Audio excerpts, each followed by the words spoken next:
두 번째 시간인데 오늘은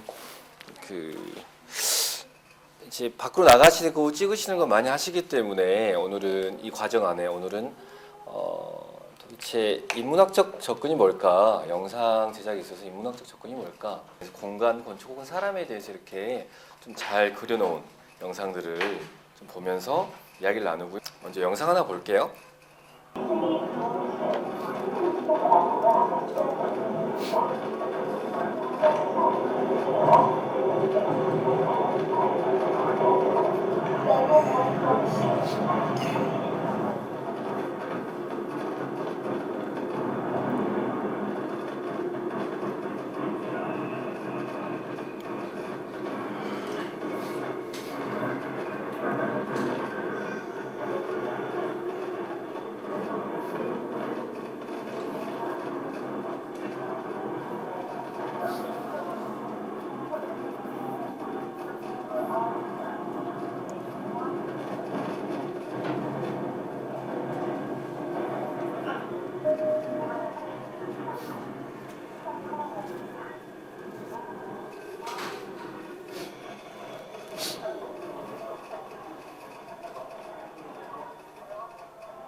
뭔가 힘들어 보이고 뭔가를 이렇게 향해 가고 있는 것 같긴 하지만 사실 그 안에 뭔가 쓸쓸함, 허무함, 외로움들, 뭔가 역동적인 움직임이 있지만 그 안에 뭔가 배경이 되어지는 어떤 느낌들 자체가 무지하게 외로운 느낌이에요. 근데 지쳐있는 느낌. 그렇죠. 근데 선생님 말씀하셨지만 사실은 이 영상에서 보고 듣는 건 사실은 지하철밖에 없습니다. 그렇죠? 우리가 지난번에 나가서 건축물을 찍었지만 우리는 건축물을 찍어놓는 이미지들밖에 없는 거잖아요. 사운드밖에 없는 거고요. 아이를 찍는 것도 마찬가지고. 근데 이걸 다큐멘터리를 만드는 힘은 어디에 있었을까요? 다큐멘터리로 저는 이게 좋은 다큐멘터리라고 생각을 하는데 다큐멘터리를 만드는 힘은 어디 있을까요? 이걸 다큐멘터리라고 명명할 수 있는 이유가 뭘까요? 어떤 연출된 의도가 아니고 있는 그대로 이렇게 진솔하게 담은 거? 네. 영화 안에 영화적 장치로는 어떤 게 있을까요? 그런 게 그냥 화면만 이렇게 흘러갔다면 이 영상은 절대 다큐멘터리 영화가 되지 못했을 겁니다. 근데 이 영상에는 이 이미지들과 사운드를 이렇게 음이화 작용이라고 보통 얘기를 하거든요. 영화의 어떤 문법 중에 음이화 시키는 장치가 있어요. 그게 뭐였을까요? 네? 음이화 작용이라고. 맞습니다. 대화예요. 대화라는 게 여기서는 대화를 한 게 아니라 뭐였죠? 텍스트였죠. 사실은 제가 오늘 좀 인문학적인 이야기를, 영상과 인문학에 대한 이야기를 드리려고 하는데 그중에 참 중요한 요소 중에 하나가 이 텍스트라는 생각을 많이 해봅니다. 제가 예전에 정말 광팬이었던 작가의 사진이에요. 뭐 사진이 좋고 나쁘고는 이제 개인 스스로가 이제 느끼시는 거라는 생각을 하는데 엄마야. 네. 한번 이렇게 선생님 저기 앞에 불 하나만 좀 꺼주실 수 있을까요? 네. 앞에 사진은 이렇게 보통 영상을 볼 때, 사진을 볼 때 머리로 보지 말고 이렇게 가슴으로 보라고 얘기를 하거든요. 한번 봐보실래요? 대충 한번 봐보세요. 이 사진 작가는 어떤 사진을 찍는 작가인 것처럼 느껴지는지.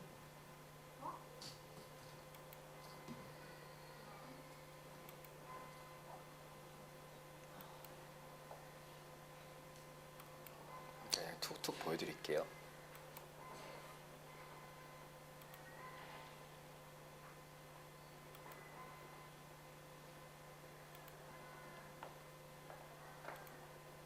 이 사람이 사진 작가예요.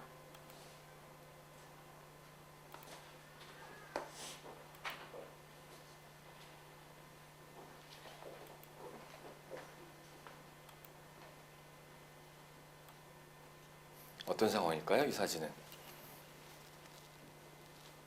혹시 이 작가는 어떤 사진을 많이 찍으시는 것 같으세요? 핍박과 외부의 고통? 운명으로부터 소외된 사람들, 핍박과 외부로부터의 고통. 또요? 기본권이 보장되지 않은 사람들에 대한 단어들이 어렵네요. 철학. 네. 뒤에 선생님 어떤 것 같으세요?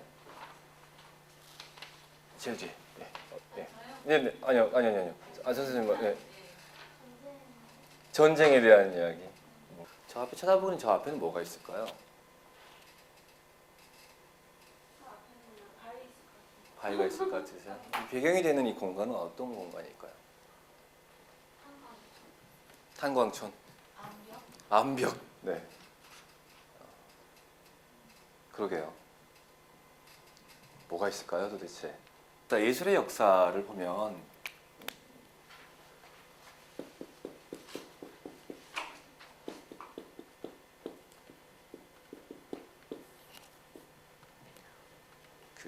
소나기 아세요? 소나기? 황순원의 소나기? 네.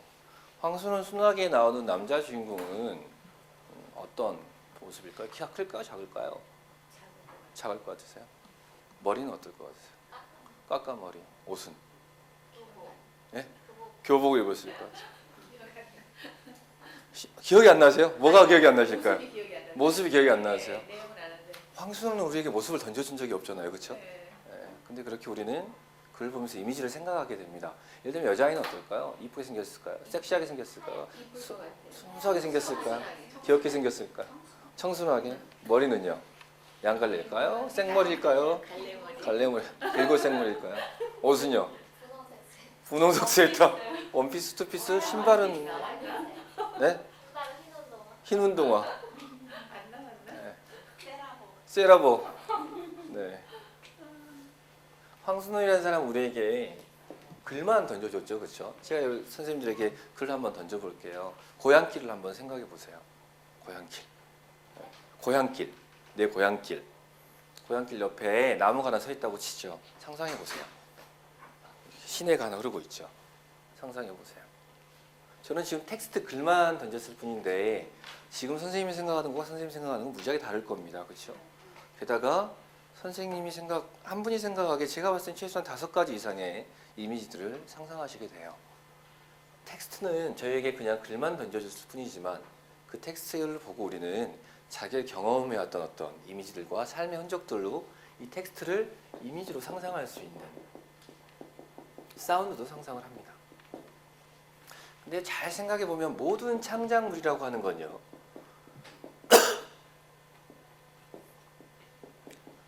아닐 수도 있지만 다큐멘터리를 만드는 저 입장에서도 마찬가지인데, 창작물을 만드는 건 이걸 보는 관객들이 내가 이야기하고자 하는 메시지를 좀 받아줬으면 좋은, 내가 던진 어떤 주제나 소재를 통한 어떤 주제를 얘기를 하겠죠. 이걸 받아줬으면 좋겠어요. 그리고 황순원을 보면서 저는 울었었거든요, 어렸을 때. 그리고 제가 어렸을 때 막 이렇게 일탈하려고 나쁜 길로 빠지려고 할 때마다 저를 잡아줬던 소설이었어요. 저는 이 수용자, 관객 혹은 어떤 독자로서 황순원의 글을 이렇게 주체적으로 해석하게 된 것 같아요. 주체적인 해석을 한 건 뭐냐면, 모든 창작물은요, 이 관계가구에 어떤 관계가 있는데, 어떤 거냐면 이렇게 해주세요라고 했을 때 울어주세요, 뭐 웃어주세요, 기뻐해주세요, 분노해주세요, 함께해주세요라고 했을 때 이 관객으로 하여금 나의 이야기를 주체적으로 해석하게 만드는 그런 역할을 하는 게 저는 창작의 역사 혹은 예술의 역사라고 생각을 해요. 생각해 보십시오. 제가 일기를 쓰잖아요. 글을 써서 누구에게 편지 써서 주잖아요. 그럼 그 편지를 이 사람들이, 받는 사람들이 뭔가 주체적으로 해석을 하고 내가 원하는 방향으로 이렇게 와줬으면 하는 바람을 갖는 게 창작자, 그리고 창작자가 만드는 창작물이라고 저는 생각을 합니다. 주체적인 해석이 되지 않잖아요. 제가 이따 그런 예를 보여드릴 텐데, 주체적인 해석이 되지 않는 경우는 어떤 거냐면, 일방적으로 너 뭐 해라라고 했을 때 이건 주체적 해석이 아닙니다. 이거는 내가 그렇게 해야 되는 건가? 내가 울어야 되는 건가? 내가 기뻐해야 되는 건가? 웃어야 되는 건가? 이런 식의 어떤 방법이 아주 주체적인 해석을 가로막는, 주체적인 해석이라고 하는 건 뭐냐면, 황순원은 저에게 울으라고 얘기하지 않았어요. 그냥 그 글 안에서 질문을 하나 던졌을 뿐입니다. 순수함이란 게 뭘까? 아름다움이란 게 뭘까? 그림이란 게 뭘까? 상실감이란 게 뭘까를 질문했는데, 저는 그 질문을 제가 스스로 그 질문에 대한 답을 찾아갔던 것 같아요. 이게 바로 주체적인 관객들, 수용자들의 해석인 것 같아요. 텍스트만 던져줬을 뿐인데 우리의 상상력은 이렇게 많아요. 그렇죠? 5개 이상은 될 겁니다. 이거는 내가 어떻게 한 건가요? 주체적으로 상상을 하고 있는 거예요. 그래서 이제 뭐가 우리가 익숙해져 있는 영상들, 특히 기록 영상에서 뭐가 이제 문제인지를 좀 설명을 드릴게요. 아빠가 돌아가신 지 이제 뒤에 불 불과 좀 잠깐 4년. 꺼주실 수 있어요? 그런데 엄마마저 19 뒤에 불 좀, 세미를 좀. 떠나려 한다. 세미 중학교 3학년 때 3개월 선고를 받았던 엄마는 통증과 싸우면서도 4년간 세미 곁을 지켰다.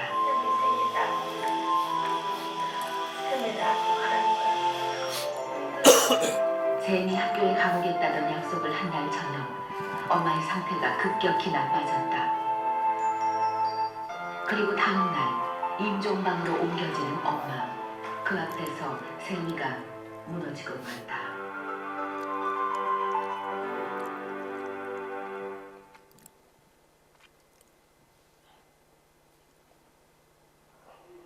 혼자 살아야 되는데 나 어떡해. 너무 힘든데 엄마. 나 이제 소리내서 우는 것도 까먹은 것 같아. 그냥 가슴이 너무 아프겠어.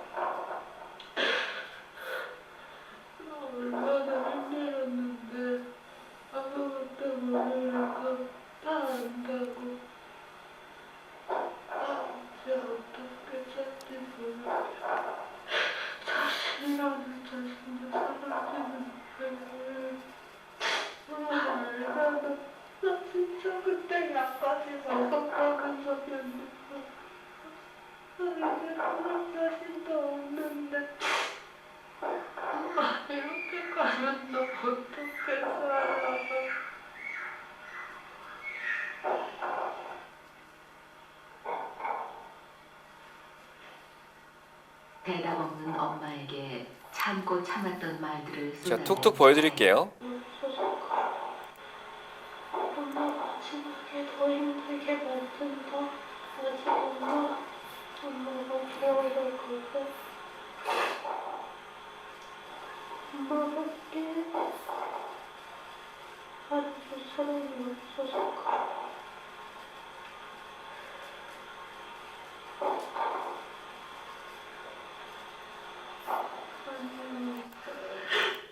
혹시 돌아가세요, 어머니는. 않으려고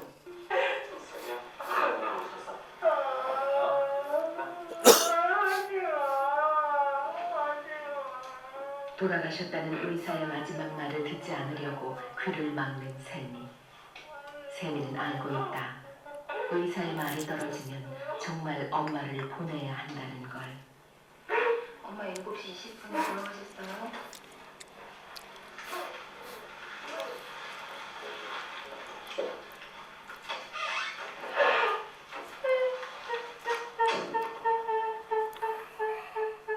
모든 것이 끝났다. 엄마는 떠났다.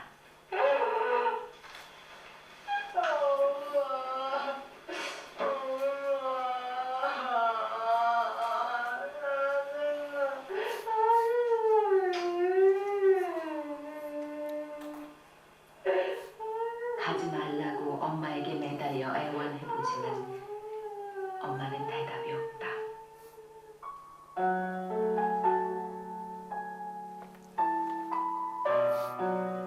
오늘 아침 무슨 일이 있었던 걸까? 조용한 빈소에 혼자 앉아있는 세미는 아무런 감각이 없다.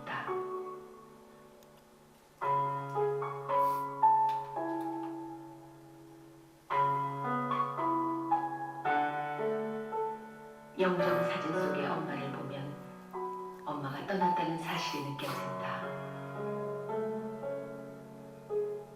이제야 엄마에게 미처 하지 못했던 말들이 후회로 남는다.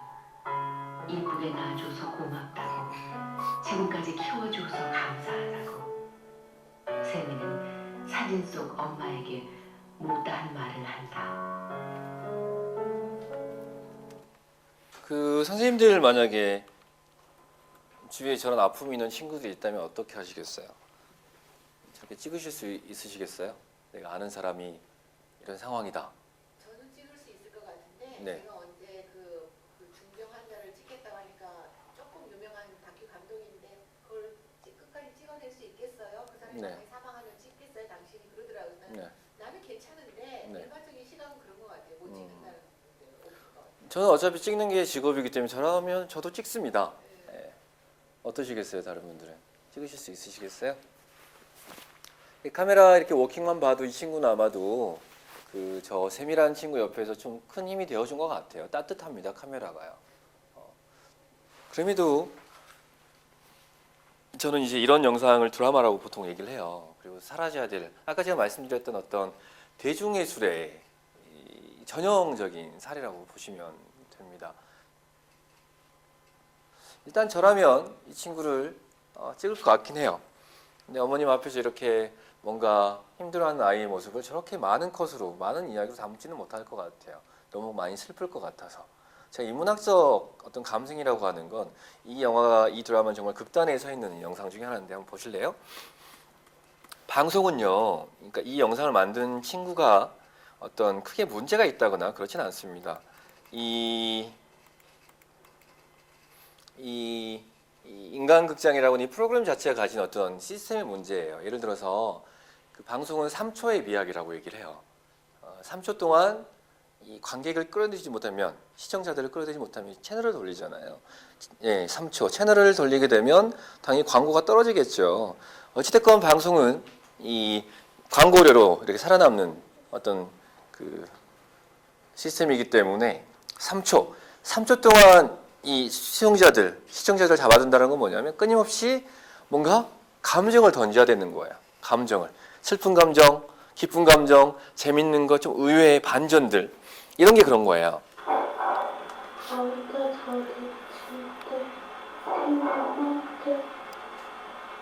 보세요. 엄마 마지막에 더 힘들게 만든다. 시간이 지나가잖아요. 클로즈업을 한다는 건 뭐냐면 이걸 좀 봐달라는 거예요. 우리 이렇게 슬프잖아요. 우리 쌤이라는 이 아이가 이 콧물 좀 봐주세요. 콧물 눈물 흘려대는 이 느낌을 좀 봐주세요라고 하는 이 찍는 예 혹은 방송국의 시스템인 거예요. 돌리면 안 되거든요. 뭔가 슬픈 화면이 나오지 않잖아요. 화면은 슬프지 않는데 슬픈 감정을 주기 위해서 슬픈 음악을 까는 건 아주 단적인 예죠. 거기에 슬프지 않으면 이금희가 나와서 슬프다고까지 얘기를 해줘요. 이게 방송의 생리입니다. 보세요. 마지막에 혼자 아까 보여드렸던 영상 중에 새 보다보니 들도 이 학교에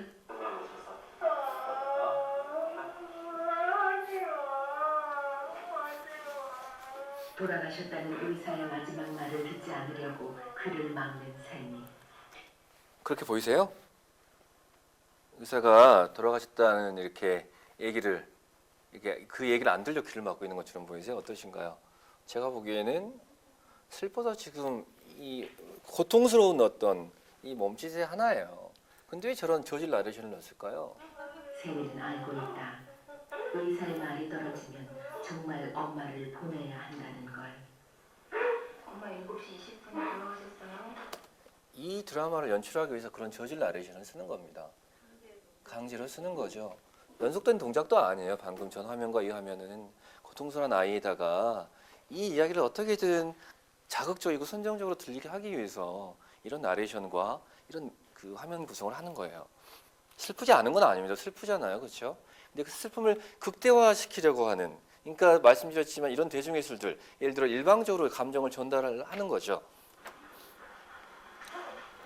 너무 슬퍼 죽겠는데 여기다가 이금희가 나와서 얘기를 해요.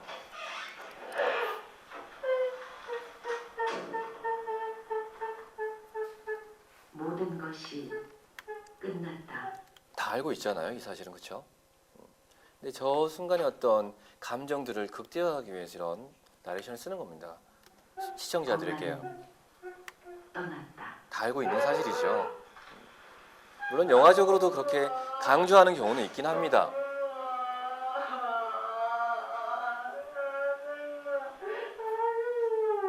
보통 그 영화가 됐건 방송이 됐건 가지 말라고 엄마에게 매달려 애원해보지만 엄마는 대답이 없다. 너무 좀 저는 이 싫어하는 장르 중에 하나예요. 다큐멘터리, 같은 다큐멘터리를 하지만 이 한 컷을 쓰기 위해서는 총 최소한 한 7컷에서 10컷 정도를 찍어요. 그래야 그 중에 한 컷을 씁니다. 한번 보세요. 영정사진에 걸쳐 있는 촛불 하나를 찍었어요. 한 컷이죠? 오늘 아침 이렇게 무슨 걸쳐서 일이 2컷을 찍었어요. 후행한 평소에 혼자 사람들 나가라고 했겠죠? 그리고 3컷을 찍었습니다. 그리고 힘들어하는 손 4컷 걸쳐서 5컷을 찍어서 주민을 합니다. 영정 사진 속의 엄마를 보면 엄마가 떠났다는 사실이 느껴진다. 이제야 엄마에게 미처 하지 못했던 말들이 후회로 남는다. 이쁘게 낳아줘서 그다음에 밑에서 엄마를 잘 바라보는 것 같은 6째 컷, 감사하다고. 세미는 그리고 걸쳐서 7째 컷을 찍습니다. 못다한 7번째. 말을 얘가 앉아 있고요. 이렇게 계속 찍어대는 겁니다. 최소한 한 6, 70컷은 찍었을 거예요. 힘들어하는 애를 앉혀놓고 계속 찍는 거. 여기서도 찍고 저기서도 찍고 위에서도 찍고 아래에서도 찍고 옆으로도 찍고. 왜 찍을까요? 이 찍는 사람은 이 친구를 어떤 식으로 대하고 있는 걸까요? 어떠세요? 맞습니다. 이 친구의 아픔을 같이 하는 작가라기보다는 이 친구의 아픔을 보여주고자 하는, 소비시키고자 하는 아이템, 대상으로 생각을 하는 거예요. 그럼에도 이 감독은 최소한 따뜻한 마음은 있었던 것 같아요. 카메라가 무지 따뜻해요, 확실히.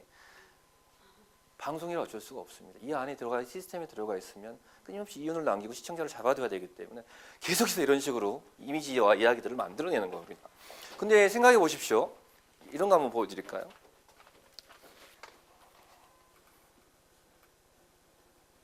이런 거 많이 보셨죠? 아픈 애들 나오는 거. 그런데 되는 점은 반제약을 먹고 저는 그 약을 아이 키우는 입장에서 이 장면 봐도 눈물이 납니다, 진짜로요. 그렇죠? 이런 드라마에서는 항상 이렇게 뭔가 우는 장면들, 수술하는 장면. 물론표 사랑이 부족한 것 같아 미안하고 괜찮을 거야 막 울면서 얘기를 하고요. 나와서 노래도 해줍니다. 그럼 이제 돈이 차르르 올라가요. 해봐요. 특히 노래할 때 많이 올라가요.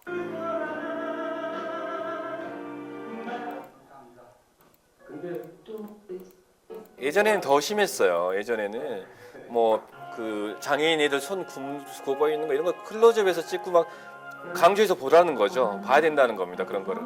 꼭 이런 장면들이 있어요. 머리 자르는 장면. 하루하루 고된 일상을 버텨내고 있습니다. 고통 그리고 이거 보고 울고 뭐 슬퍼. 너무 슬프고 안타까운 상황인 거잖아요. 그렇죠? 그리고 사실은 인문학이라고 하는 건 이런 사람들을 위해서 존재해야 되는 혹은 우리 모두가 함께 해야 되는 어떤 저는 학문이라는 생각을 하는데 아까 보셨던 그 영상이나 이 영상을 보면 이렇게 아프고 슬픈 사람들이 나오잖아요.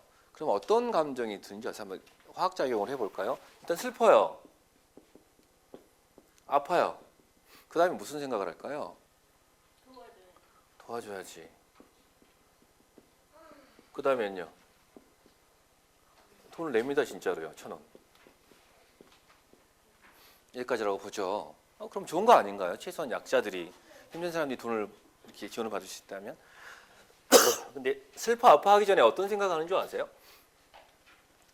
화면을 딱 보는 순간 그 전에 먼저 생각하는 게 있어요. 우리는요. 이런 화학작용이 있는데 어떤 생각을 할까요? 아까 쌤이라는 친구를 보거나 이렇게 수술하고 있는 사람들 보거나 아픈 사람들, 우는 사람들 보면 뭐 어떤 생각을 할까요? 나도 저렇게 될 수가 있다. 그 전에요. 나는 저렇게 난 저렇게 슬프지 않아. 나는 괜찮아. 라는 생각을 합니다. 나는 괜찮아. 휴, 다행이다. 그래 나는 행복하네. 그러면서 저들의 슬픔과 아픔을 이제 내 것이 아닌 다른 사람의 것으로 일단 치부를 합니다. 슬프잖아요? 그다음에 여기서 울어요. 꼭. 그 다큐멘터리 이 인간극장이나 이런 거 보면요. 무지하게 눈물을 자극합니다. 실제 그래요. 저도 대부분 보면 울어요. 울려야지만이 살아남는 게 이 방송의 시스템, 생리라고 생각하시면 되는데 웁니다. 울면서 어떤 생각을 하냐면 우리는 난 정말 양심적인 인간이야. 이런 거 보고 울 줄도 아는 인간이야. 나는 정말 양심적인 사람이야라고 스스로 생각을 합니다. 나는 괜찮아. 나는 정말 딱한 사람이야. 그러면서 뭐 하냐면 그래 저들은 안타까운 애들이잖아. 도와줘야 되겠다라는 생각을 해요. 그리고 1,000원을 냅니다. 그럼 어떻게 될까요? 마지막에 잘 생각해 보세요. 방송에서 하는 다큐멘터리 대부분은 한번 쫙 울고 나잖아요. 그럼 몸이 이렇게 정화가 됩니다. 이렇게 뇌가 깨끗해지는 느낌을 갖게 돼요. 특히나 돈까지 내고 나잖아요. 그러면 어떤 생각을 하냐면 내 할 일을 다 했다라고 생각을 해요. 완성됐다라고 생각을 합니다. 그리고 나서 한 2시간만 지나도 내가 아까 왜 그러는지 기억도 안 납니다. 잘 한번 생각해 보세요. 이게 어떤 식의 방식이냐면 계속해서 감정을 삼초라고 말씀드렸잖아요. 아주 단선적으로 이야기를 계속 주입을 시킵니다. 슬퍼야 돼. 슬퍼야 돼. 슬퍼야 돼. 내가 뭔가 주체적으로 해석하면서 난 슬퍼. 왜 이렇게 됐을까? 너무 왜 이렇게 슬프지? 왜 이렇게 슬픈 세상이지가 아니라 그냥 계속해서 슬픔을 강요당합니다. 울어야 돼요. 계속 슬프게 만들어요. 일방적인 메시지의 전달 방식이에요. 그럴 수밖에 없습니다. 방송은요. 거기는 사람들이 악독한 게 아니라 그래야지만 광고가 나오기 때문에 그래요. 근데요. 인문학적 감성이라는 건 어떤 거냐면 저렇게 아픈 애들 아까 제가 말씀드렸던 100만이 넘는 아이들이 굶주리고 있고요. 정말 많은 사람들이 이렇게 의료 혜택을 받지 못해서 뭔가 도움이 필요하다거나 사회 인프라가 필요하거든요. 시스템 자체가 만들어져야 되는 거죠. 이 시스템은요. 한두 사람의 이야기로 되지 않습니다.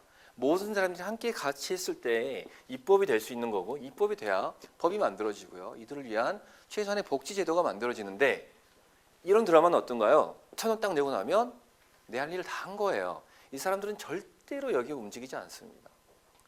우리에게 필요한 건 나가서 촛불 집회를 하면서 많은 사람들과 함께 뭔가 우리가 원하는 권리들을 위해서 요구를 해야 되는데 이런 드라마들을 보고 있으면 끊임없이 세뇌가 되는 거예요. 괜찮아. 세상은 이렇게 양심적이고 아름다운 세상. 난 울었어. 막 이런 거 있잖아요. 자위하는 거예요. 나는 괜찮아. 세상은 괜찮아.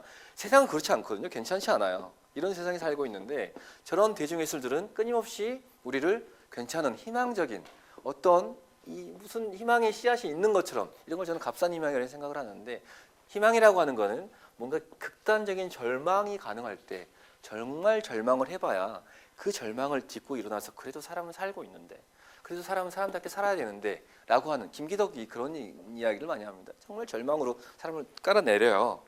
그리고 나서도 마지막에 그래도 우린 살고 있지 않니? 그럼 우린 뭘 할까라고 관객들에게 우리 뭐 할까? 그래도 우린 살고 있잖아 라고 질문을 던지는 거. 이런 게 저는 인문학적 감정이라고 생각을 해요. 그런 질문을 던지는. 그래서 이렇게 하고 나면 절대 주체적으로 움직이지 않습니다. 그래서 다시 말하면 이런 걸 그 어떤 롤랑 바르트라고 하는 프랑스 학자가 극단적인 부르주아 신화라고 얘기를 했어요.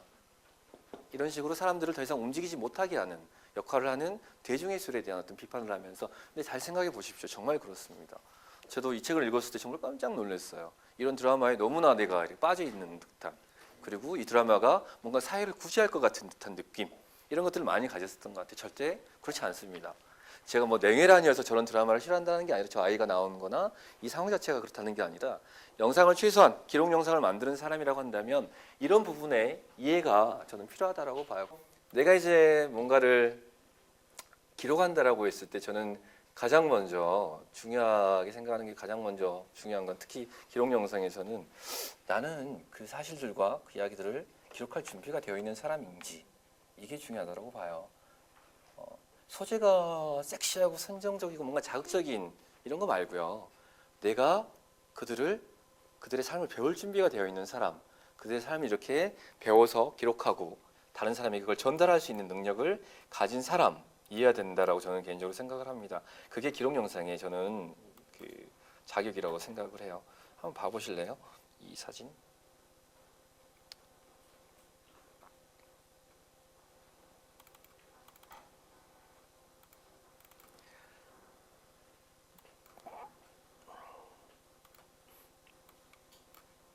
이 사진들은요, 그 필리처상이라고 아시죠? 예, 뭐 세계 최고의 권위라고 하는 뭐 그 사진 전에서 사진 경쟁에서 상을 받은 작품들이에요. 근데 그 내면을 보면 정말 가식적인 누구의 이야기고 누구의 메시지며 누구를 위한 메시지인지 한번 보세요. 뭐 나오는 글들은 안 읽으셔도 되고요. 긴 글들은 한번 쭉 봐보시죠. 윤리라는 게 과연 뭘까? 잠깐 뒤에 불 좀 꺼주실래요? 이건 안 읽으셔도 됩니다.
주옥 같은 사진들이죠. 예.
그래서 그 영상을 통해서 내가 뭔가 이걸 이제 똑같이 이 사진을 동영상으로 저는 치환할 수 있다라고 생각을 해요.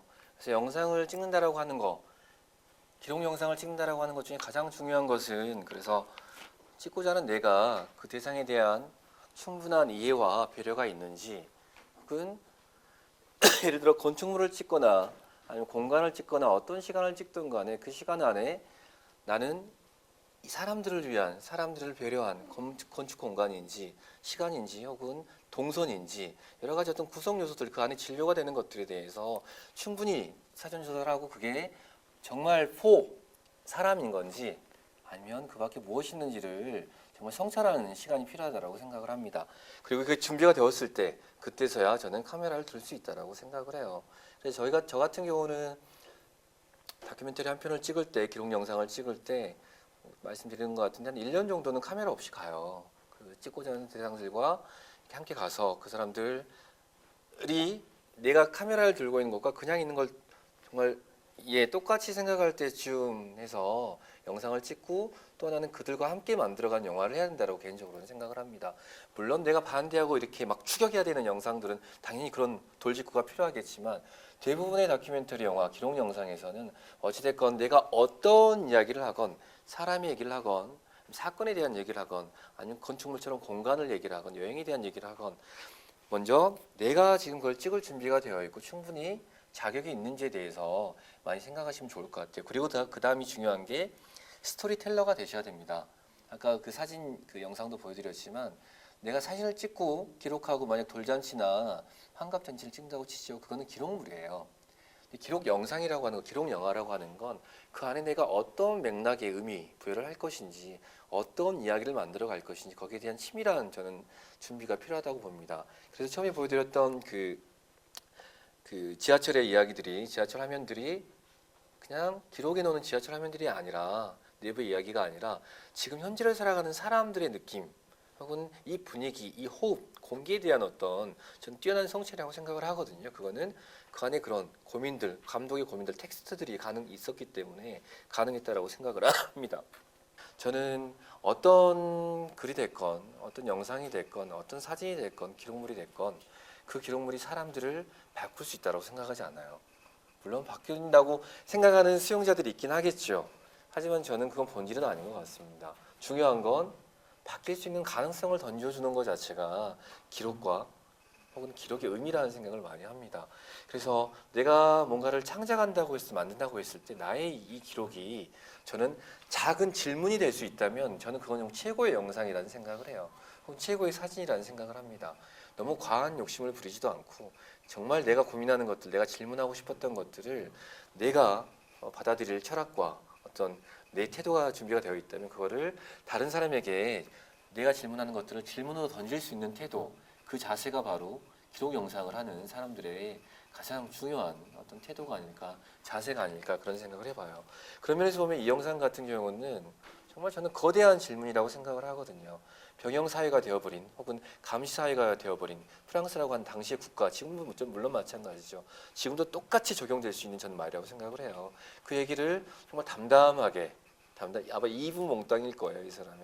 담담하게 자기 이야기를 이렇게 툭툭툭 던져낼 수 있는 이 이야기를 가지고 있는 이 고민을 가지고 있는 사람이 기록 영상을 제작할 때 저는 좀 이렇게 많은 풍부한 이야기들이 이렇게 만들어진다라고 생각을 합니다. 그래서 그러기 위해서는 끊임없이 보셔야 되고 끊임없이 읽으셔야 되고 끊임없이 고민하셔야 되고 내가 찍는 이 행위 자체에 대해서 의미 부여를 하기 위해서는 혹은 그 영상이 어떤 의미와 작용의 어떤 그 시발점이 되게 하기 위해서는 내가 지금 고민하고 있는 깊이가 어느 정도인지를 성찰하시는 게 중요하다라고 봐요.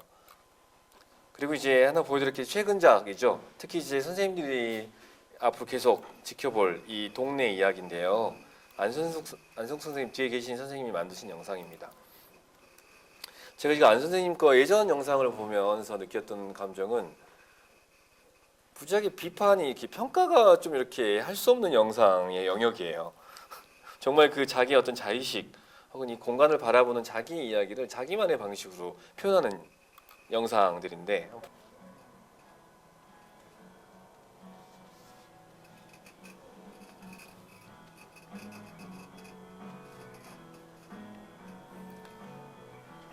음악을 넣는다는 건 잘 생각해 보시면 이 영상의 분위기를 이렇게 봐주십시오 하는 거거든요.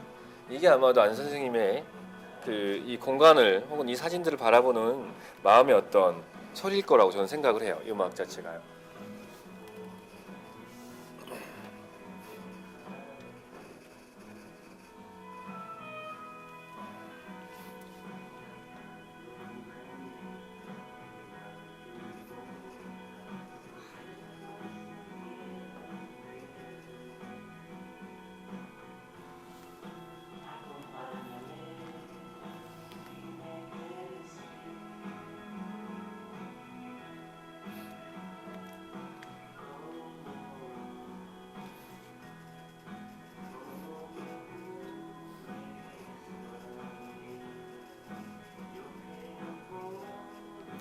지금 나오는 그 자막들은 기본적인 정보를 제공하는 겁니다. 그렇죠?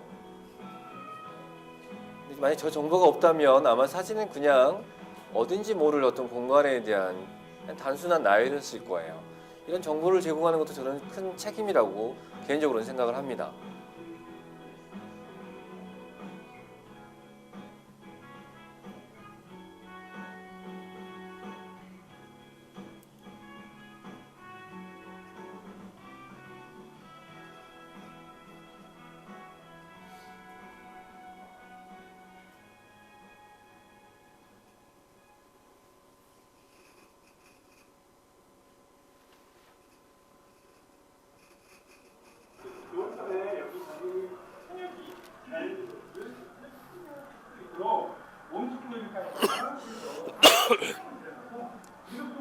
이제부터 이제 시간이 없어서요. 현장을 기록을 하시죠. 지난번에 하신 건가요, 이거는? 그래서 현장에 대한 기록들이 있으시고요.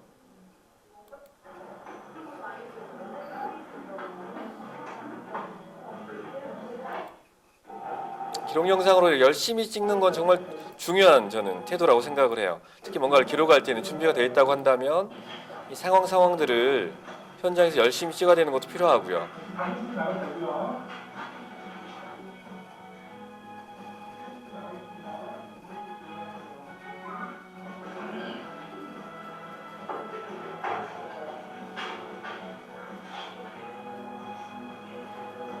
우리 심장도가 지금 하나가 쫓아가다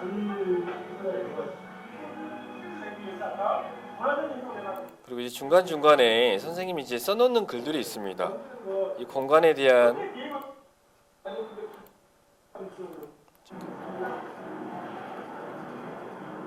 이런 게 저는 참 좋은 것 같아요. 이 그냥 볼 수 있는 건축물이지만 혹은 어떤 공간이지만 어떤 자기 어떤 감상 같은 거.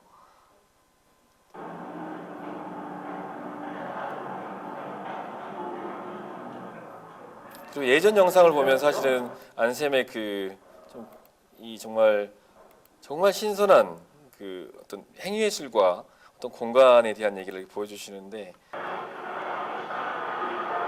지난번 제가 성이라는 영화도 보여드렸고 어떤 공간을 기록하는 영상을 보여드렸는데 이 안쌤의 어떤 화면에서 가장 중요한 그 장점 중에 하나는 이 공간을 바라보는 자기의 태도가 화면에 이렇게 드러나는 그리고 그 화면을 이렇게 화면을 표현하는 호흡들이 길이가 이렇게 만드는 사람의 어떤 이 감성이나 감정을 이렇게 보여주는 것 같은 느낌이 있어서 꽤 매력적인 화면이라는 생각을 많이 했었던 것 같아요.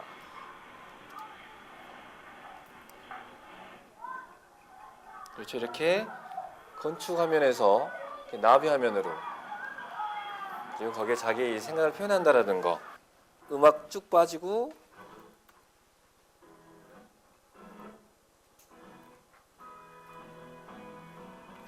이게 이제 이 공간을 바라보는 선생님의 감성인 거예요. 네? 아니 이 느낌이. 네. 근데 옷자락에서 이렇게 넘어가는 이 팔랑거림이 이렇게 같이 연관되어 유기적으로 움직인다고 하거든요. 이런 화면들이 꽤 매력이 있었던 것 같아요. 생각해 보십시오. 내가 지금 목련을 찍는데 이 정도 이 자막이 다 올라갈 정도로 찍을 수 있으실 것 같으세요? 보통 저렇게 안 찍거든요. 단편적으로 찍게 됩니다. 하지만 내가 뭔가를 찍을 때 내 감성을 저 안에 포함을 시키는 거 이렇게 오래 바라보고 싶은 거예요.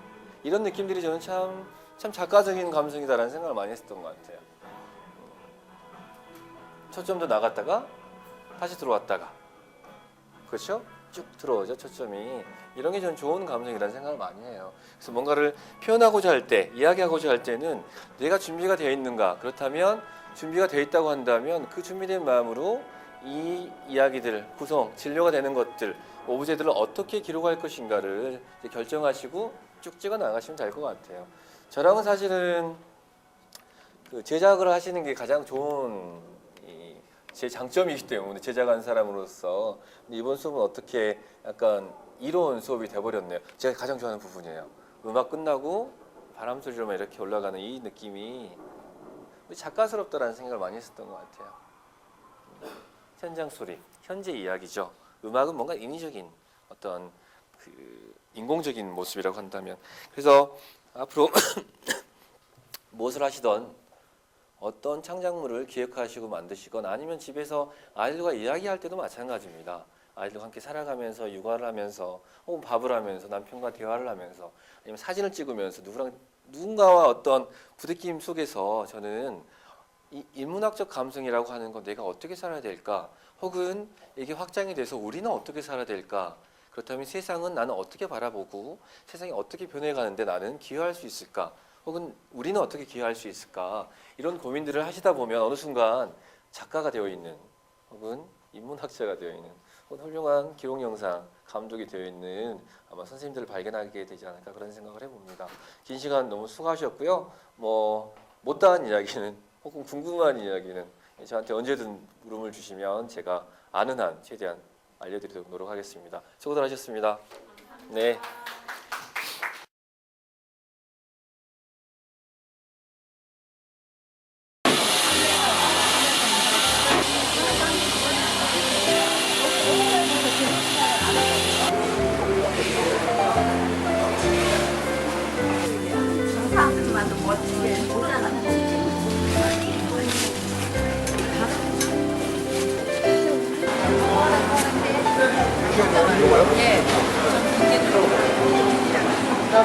네, 시장에 온 이유는 시장에는 삶의 다양한 풍경들이 있거든요.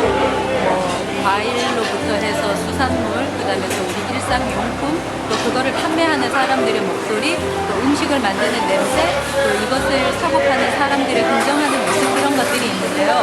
이것들을 우리가 눈이나 또 나의 어떤 머릿속에 담아가서 어떤 그 과정이 필요해서 이 시장에 오게 됐어요.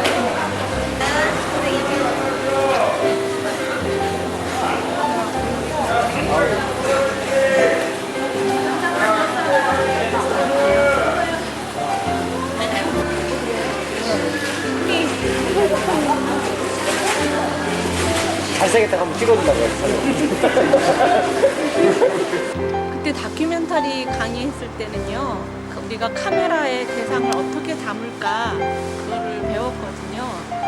오늘 시장에 와서 이 여러 가지 사물들이 굉장히 많은 종류가 있는데요.